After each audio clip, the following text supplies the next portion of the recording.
Wherever you go, whatever you do, throw a little at it. Omax, Vest and Briefs.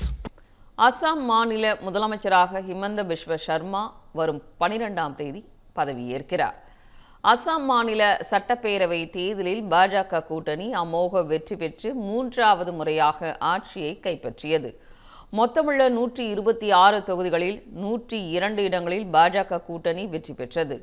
இந்நிலையில் மாநில பாஜக சட்டமன்ற கட்சி தலைவராகவும் தேசிய ஜனநாயக கூட்டணி கட்சிகளின் சட்டமன்ற குழு தலைவராகவும் முதல்வர் ஹிமந்த பிஸ்வ சர்மா தேர்வு செய்யப்பட்டார். இதனைத் தொடர்ந்து அம்மாநில ஆளுநர் லக்ஷ்மண் பிரசாத் ஆச்சாரியாவை ஹிமந்த பிஸ்வ சர்மா சந்தித்து ஆட்சி அமைக்க உரிமை கோரினார். இதனையடுத்து அசாம் மாநில முதல்வராக ஹிமந்த பிஸ்வ சர்மா வரும் 12ஆம் தேதி முதலமைச்சராக பதவியேற்கிறார். இந்த பதவியேற்பு விழாவில் பிரதமர் மோடி, மத்திய அமைச்சர்கள், பாஜக ஆளும் மாநில முதல்வர்கள் கலந்து கொள்கின்றனர்.